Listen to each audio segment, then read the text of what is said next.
Today we are going to read Iki, The Littlest Opihi by Tammy Yee.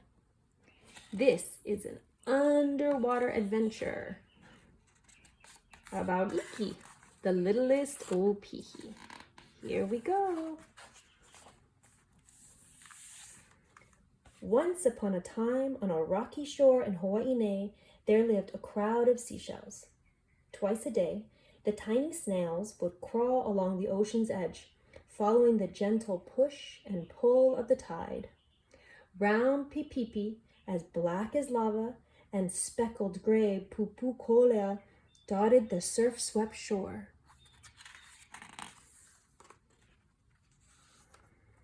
But the bravest of all were the Opihi. Clinging tightly to the rocks, they could withstand the mightiest waves with their rugged, cone-shaped shells. "Stick to it," they would rally as they huddled together amidst the pounding surf. "Stick to it," they would cry as wave after wave crashed against the shore. "Stick to it." Tiny Iki was the littlest Opihi of all. He was small and squat, with a teeny-weeny dome-shaped shell that he carried like a little shield on his back. Iki had spent many days and many nights as a larva, drifting merrily in the ocean blue. He floated far and wide with not a worry in the world. Now it was time for him to find a nice rock where he could settle down. "Settle down," said his larval friends as they found homes along the beach. "Settle down," called the seashells from the shore. "Settle down." But the little Opihi wouldn't settle down. He wanted to see the world. Iki drifted far away, far and wide. In time, the warm ocean currents carried Iki to the base of the coral reef. Spires of brightly colored coral towered above him. Sea fans swayed lazily in the tide. Anemones bloomed like daisies in a field of sea lettuce. Schools of dazzling reef fish grazed on algae. Little Iki was awestruck. "The world!" he exclaimed. Then, turning on his little snail foot, he slowly crawled away. Iki had seen the world. Now he was ready to settle down with his friends on the rocky shore. Carefully, he crept along over sandy peaks and silty plains. A gentle shadow passed over him. Iki looked up to see a large gray shape with jagged white teeth glide by. The little Opihi was not worried. He hadn't a care in the world, for he was much too puny for a shark to notice. Onward he crawled, at a snail's pace. Just ahead was a tangled mass of snaky tentacles. A huge he'e loomed large before him. Gray clouds of silt and sand billowed as the he'e wrestled a cowrie into his coral den. But Iki wasn't worried. He hadn't a care in the world. He was much too puny for a he'e to eat. Still, he crawled a little faster toward the beach. As he cleared a sandy ridge, a large crab appeared before him. He was orange and hairy with sharp claws. On his back rode two anemones like twin palm trees reaching skyward. Iki was not too worried. He was much too puny for a crab to notice. Wasn't he? The crab grasped him with a mighty claw. "Stick to it," thought Iki as he hunkered down beneath his little shell. "Stick to it," he muttered as he struggled to grip the sandy floor. "Stick to it." But there was nothing for him to stick to. The sand shifted and slipped as he dug his foot deeper and deeper. "My, you're puny for an anemone," boomed the crab in a raspy voice. He plucked the little Opihi from the sand and placed him firmly on his back. Iki looked up. Big anemone to the right, big anemone to the left, little Iki in the middle on the back of a big orange crab. He spread his little foot and held on for dear life as the crab lumbered onward. The anemone to the right peered down at him. You really shouldn't, he began. Be out here all alone, finished the anemone to the left. I was headed for the rocky shore, stammered Iki. Well, you are the most fortunate, said one anemone, because that's where we're headed, said the other.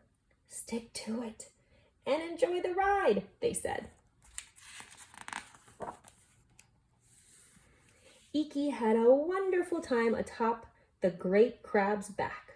No shark would bother him, no he'e would eat him, and crabs, well, he had a crab of his very own, and a messy eater was he.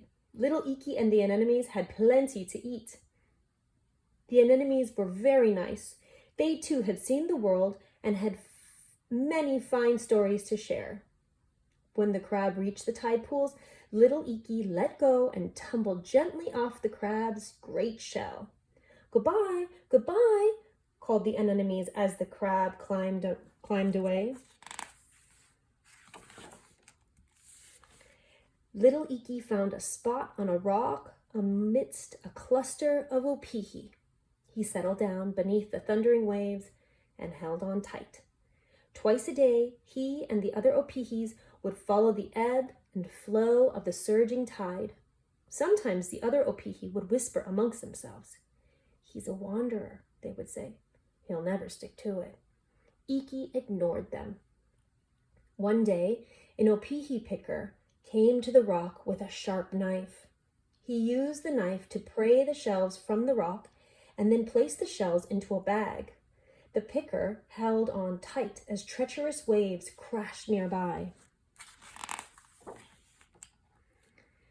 The opihi picker came to Iki and worked his knife under the little opihi shell. Little Iki gripped the rock and held on. Stick to it, he thought to himself. Just then a mighty wave hit the shore, knocking the opihi picker from the rocks. But the picker held tightly to his knife, which was still firmly under Iki's little shell. Stick to it, cried Iki as the ocean tried in vain to pull the picker out to sea. Stick to it! The wave roared by. The exhausted little opihi let go of the rock and tumbled into the surf. The opihi picker was safe. Together they washed ashore onto the sandy beach. This is it, thought Iki.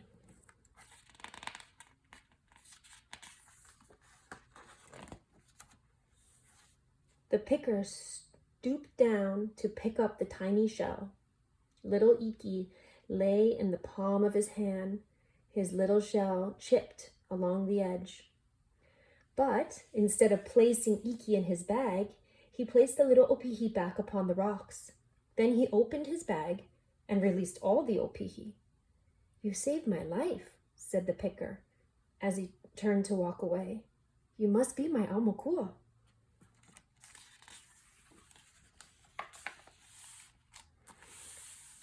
Little Iki lived along the rocky shores, his body small and squat, with a teeny-weeny chipped shell on his back. He was well respected by all the seashells and was quite famous.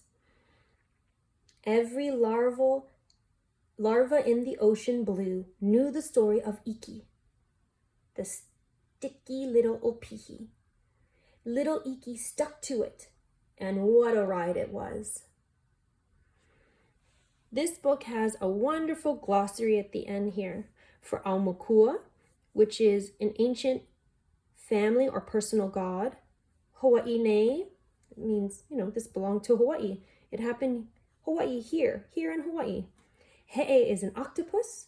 Opihi is a mollusk. I think it's called a lumpet in English. Pipipi. It's a small black snail, and the pupu kolea, which is found in large colonies along the tide. It's another kind of shell. Okay, I hope you enjoyed this big sea adventure. Mahalo to Tammy Yee for this book, Iki The Littlest Opihi. Ahui ho!